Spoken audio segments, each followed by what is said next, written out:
I first want to start this video by clarifying one of the statements I made at the end of the X2 video. I said that X1 and X2 are games you should play back to back, but gave the impression that X3 was a bad game, and I was going to heavily criticize it once I started making this video. I realized after playing the game that that statement was completely ignorant on my part, because X3 is another fantastic X game. I am not in the X3 is bad camp.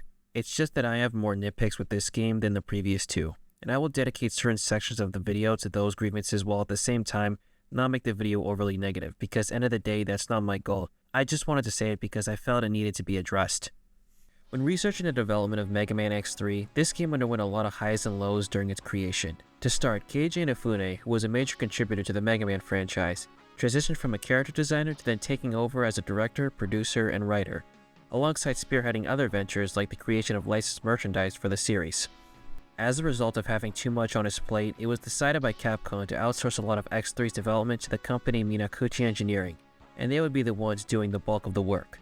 Though to give some solace, Minakuchi had previous experience with the Mega Man series, such as developing the Mega Man Game Boy games and the elusive Mega Man The Wily Wars for the Sega Mega Drive. After a while, development would be complete and Mega Man X3 would be released in December 1995 in Japan and the following year internationally. However, that wouldn't be the last of X3, because as you all know, X3 would later on be ported to the Sega Saturn and PlayStation 1 for Europe and Japanese audiences. To get conspiratorial as to why it never came to North America, it was probably a result of Sony having a strict policy against 2D platformers on the PS1.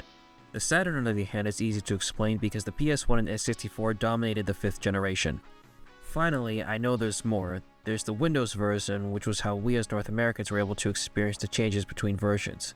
The re-releases contained remixed soundtracks, FMV cutscenes, and updates to some graphics like the running water and toxic seahorse stage. While the remixed soundtrack fits with the style of the PS1 X games, I think the SNES soundtrack is the OST I prefer more. And given this video is recorded on the Legacy Collection, I will be playing the SNES original. I'll also mention the bootleg Sega Genesis version, that's Holy Jesus. What is that? What is that, Private Pile? Anyway, now that I've set the stage, let's begin Mega Man X3. Upon booting up X3, the game begins with an opening narration setting up the plot. After the events of X2, a Reploid scientist by the name of Dr. Doppler invents a neurocomputer able to cure Mavericks, and as a way of showing thanks, the rehabilitated Reploids form a utopian society named Dopplertown.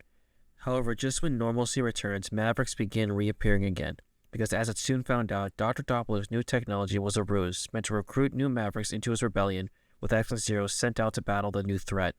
It's later found out that after X confronts Doppler at his base, that he was corrupted by the Sigma virus and was manipulating into reconstructing X's old adversary against his will.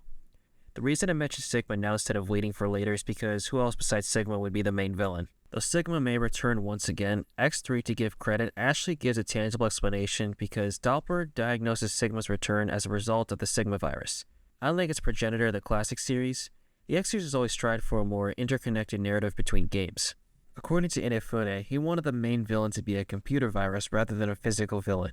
Not something that bothers me personally because every hero needs a villain, and if Mario's been fighting Bowser for the past 40 years, X can surely refight Sigma for the 3rd time. To return to the game, X3 begins with an opening stage like the rest. It plays just like the previous one, but what makes this stage stand out compared to the others is after X is kidnapped, for the first time we're able to play as Zero. And not to ruin the fun for a moment, Zero is a glass cannon in this game. He still mimics X's abilities, but Zero I think is most useful for the early game, which I will state for a moment. After Zero rescues X, the stage carries on with the stuff you expect from previous games. You're then taken to the map where X3 properly begins. I think the best place to begin with X3 is to go over one of the most common criticisms levied at X3, that being the almost strange hurdle that is the early game. What I mean by this is that people will commonly cite X3's weird damage numbers. And while the bosses are meant to be challenging, strangely enough, a lot of regular enemies do just as much damage as bosses. The red mech enemies, for example, can do just as much physical damage to X as Tunnel Rhino. Throughout my years of playing X3, there are times where I would voluntarily take damage just so I could avoid annoying enemy encounters. To go further, the first boss I battled was the earlier mentioned Tunnel Rhino. Even at full health, making physical contact with Tunnel Rhino, X can be defeated in only 3 hits. Since X no longer has its upgrades from previously, X at the start is a total glass cannon that, if this is your first playthrough, can lead to a bit of frustration with the game. In fact, for this section, I decided to conduct a bit of a science experiment.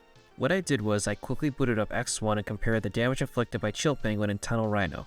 To first go over the similarities, X can be defeated in 3 hits in both games if he makes direct contact with the boss. Well, you see, bosses in Mega Man games are the culmination of a level's difficulty. X3, strangely enough, has projectiles deal more damage than what they did previously. Tunnel Randall's drills do a total of 3 bars of damage, whereas Chill Penguin's ice blocks inflict 2 bars. Now, this experiment did occur in a controlled environment, not taking into account different playstyles. However, comparing both bosses puts things in a greater perspective. This is why I think Zero was included as a playable character, not only as a selling point, but to give new players a bit of a cheat code to make them more confident during the early game. By pressing one of the shoulder buttons, X can call Zero to take over if you need an extra dose of firepower.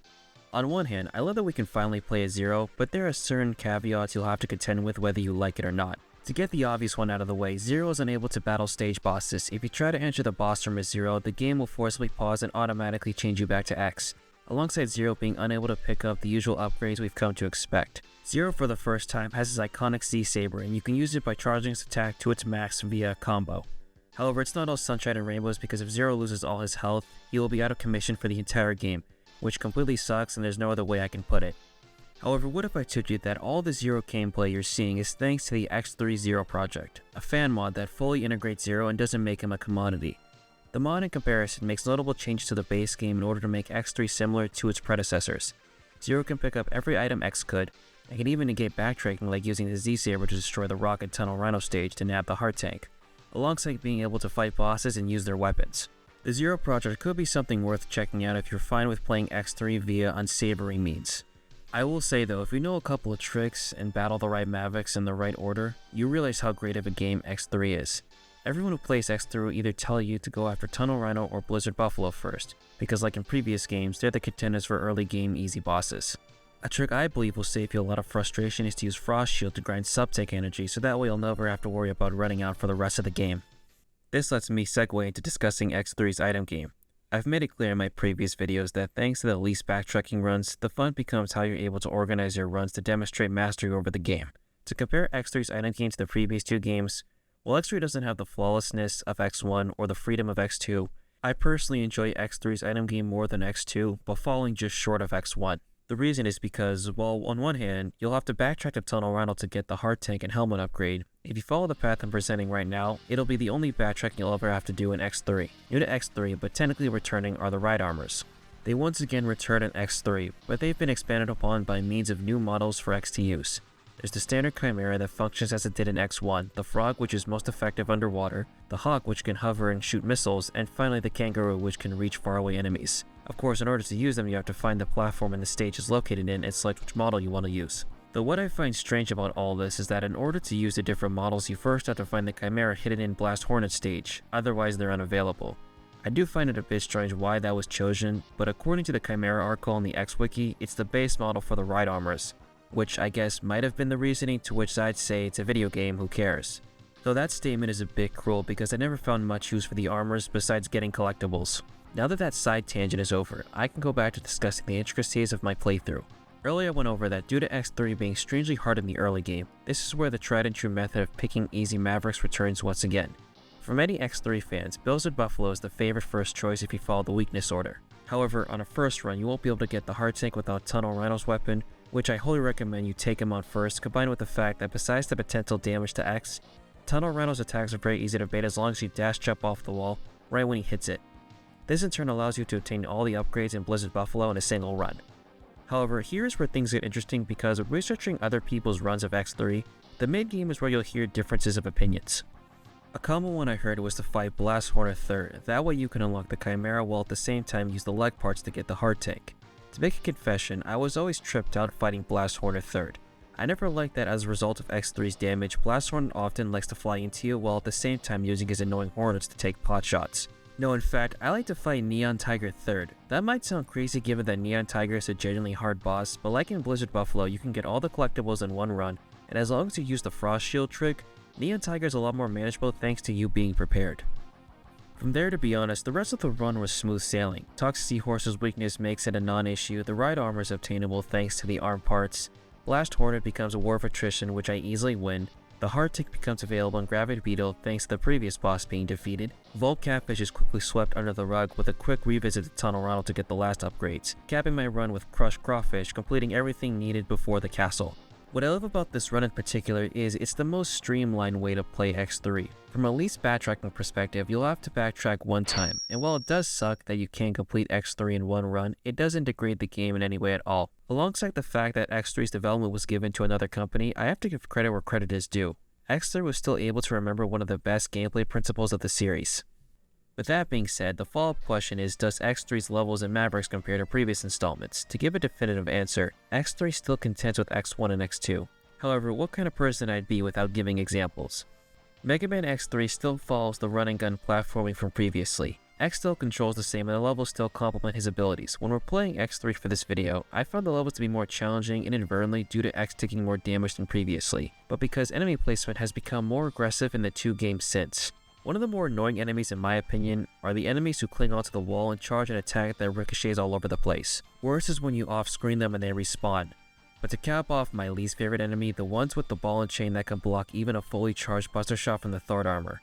X, like the previous armor, can charge 2 shots in each of his arms, with the difference this time being it releases a spread shot that engulfs multiple enemies. It sounds great on paper, except I think it takes too long to charge, and the delayed slowdown when it separates makes the arm parts a downgrade from previously. X3 has the most vertical level design out of the SNES trilogy. In Volt Catfish, you use a charged gravity well to obtain the chest parts. The section in Crushed Crawfish where you enter the submarine to destroy the generator and scale the capsized sub is one of my favorite moments of X3.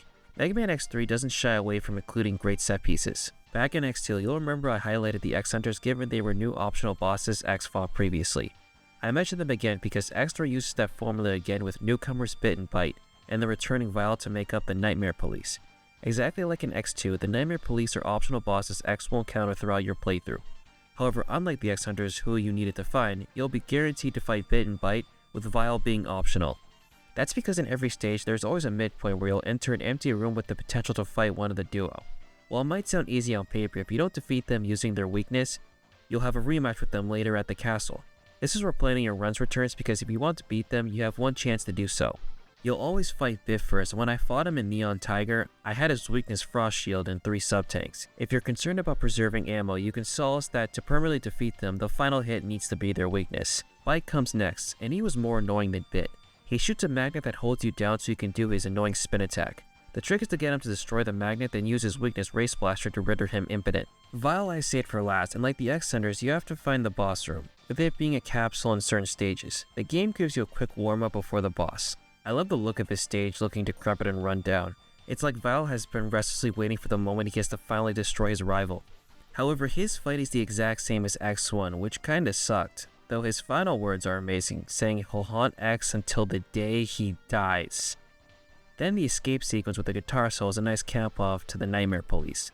While it does suck that the exploration of X2 is gone, X3 streamlines the optional content, that way every player will experience all of what X3 offers. By this stage, we're at the point I give my last few thoughts before the castle stages, and I haven't even mentioned the Mavericks yet. Neon Tiger's Wolverine claws and color scheme make him one of X3's recognizable Mavericks.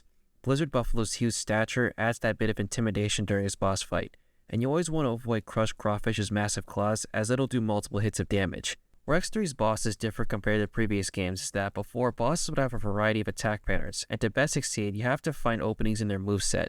You see, in X3, bosses oftentimes when hit by their weaknesses or exploited correctly, will reset their movements, causing what would otherwise be a challenging encounter into a farce.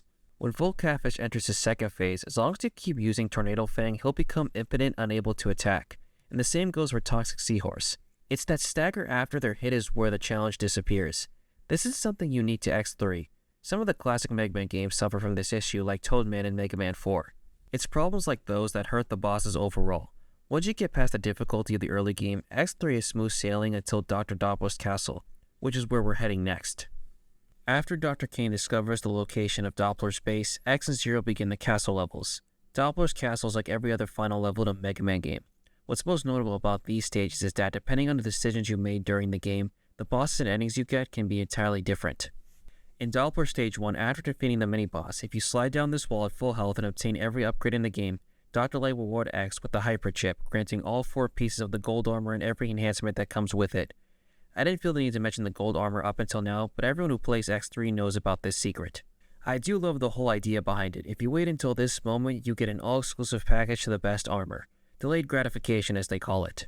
If you didn't defeat Bit and Bite earlier in the game, it's here you fight them after they fusion dance into whatever this monstrosity is, moving on to Doppler Stage 2, which like the previous boss will have you fight Vile if you didn't defeat him. The outcome is still the same, and I like how Vile is still alive. He'll trash the stage out of anger, almost like he's offended X completely ghosted his boss fight. Where things get interesting is if you switch to Zero before entering this boss room, Zero will become incapacitated by the boss, and he'll give X a Z-Saber to continue the fight. The Z-Saber is pretty awesome and does a ton of damage, and if you're playing the base game, it might be worth checking out. Doppler Stage 3 is, but on the flip side, it does end in a fight against Doppler. He's pretty easy, you just have to time your attacks against his healing force field. Doppler will then reveal it was Sigma behind his corruption, which leads us into the true final boss. In his first phase, Sigma is genuinely intimidating to fight if you don't use his weakness, Spinning Blade or Frost Shield, because in actuality, you want to save your energy for his battle mech phase. The battle mech at the end of the day is a battle of patience, charging your X-Buster and aligning it with Sigma's only weak point, his head. However, don't let it intimidate you because you should always seek to bait his mines and missiles, and wait for an opportunity to attack. Though Sigma isn't done yet because he'll once again become the Sigma virus, and X will have to escape the room now rising with lava. X will then run into a dead end with either Zero or Doppler defeating Sigma, and as Sigma is erased, X and Zero end the game by looking out into the sunset. Mega Man X3 doesn't deserve the hate it gets. It is a fantastic follow-up to X2 and X1. While not reaching the same heights as the previous two installments, it still makes for a great ending to the SNES trilogy. My biggest gripe comes with the unusual difficulty in the beginning and exploitative boss strategies. However, thanks to Lee's backtracking runs, I was able to see how great of a game X3 is. I have to once again apologize for the ignorant statement I made at the end of the X2 video because X3 is worth your time, and it was thanks to this video and the Zero Project for putting that into perspective. With that being said, I will leave you like I always do by saying thank you for watching, and take care.